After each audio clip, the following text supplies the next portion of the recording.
அன்பு அறிவு இது ரெண்டுக்கும் மிகப்பெரிய போராட்டம் இன்னைக்கு நடந்துக்கிட்டே தான் இருக்கு. ஒருத்தனை அன்பு இல்லாதவன் திட்டினா கூட அவன் கண்டுக்கிற மாட்டான். உனக்கு கொஞ்சமாவது மனசில் அன்பு இருக்காயா, ஏன் இப்படி அன்பு இல்லாதவனா தெரியுற அப்படின்னா, பரவாயில்ல பெண்ணா அன்பாக இருந்தால் தான் இழிச்சா பெண் சொல்கிறான்ல போட அப்படிமா.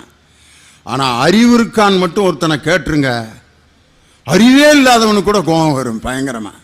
அறிவு இருக்கா என்னதா யாரை பார்த்து என்னடா கேட்ட அப்படிமா.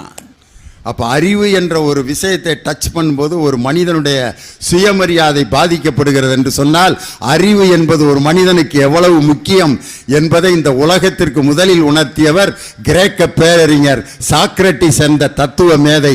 உன்னை நீ அறிந்து பார், அப்பொழுதுதான் வாழ்க்கையில் நீ ஜெயித்து காட்டுவாய்.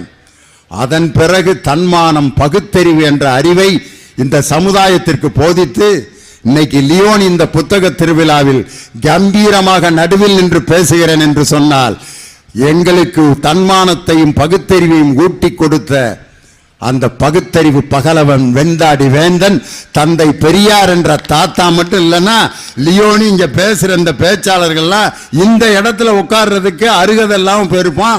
அவா மட்டும்தான் உட்காந்து பேசிட்டு இருந்திருப்பான். இதுக்கு மேல நான் விளக்கம் சொல்ல விரும்பல. வெறும் கதா கலாட்சேபம் பிரசங்கம் அது மட்டும்தான் நடந்துகிட்டே இருந்திருக்கும். இது மாதிரி ஒரு பட்டிமன்றம்லாம் நடந்திருக்காது. இப்போ திரும்ப அது மாதிரியே வருது பாருங்க குரல்.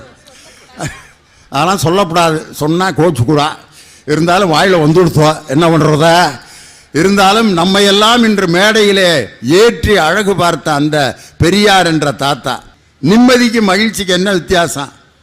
மகிழ்ச்சிங்கிறது தற்காலிகமானது.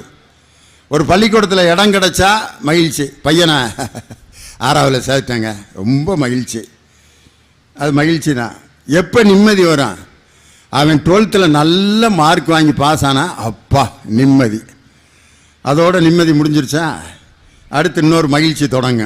எங்கே? இன்ஜினியரிங்கா மெடிக்கலா? இடம் கிடச்சிருச்சா? இடம் அப்பா இன்ஜினியரிங்கில் சேர்த்தாச்சுரா, நல்ல காலேஜில், ரொம்ப மகிழ்ச்சி. அதோட மகிழ்ச்சி முடிஞ்சிருச்சா? அவன் நல்ல வேலை பாஸ் ஆகி ஒழுக்கமானவனாக வெளியே வந்தால் தான் நிம்மதி. மனிதனுடைய மகிழ்ச்சியும் நிம்மதியும் மாறி மாறி ஒரு மனிதனுக்கு வந்து கொண்டே இருக்கும்.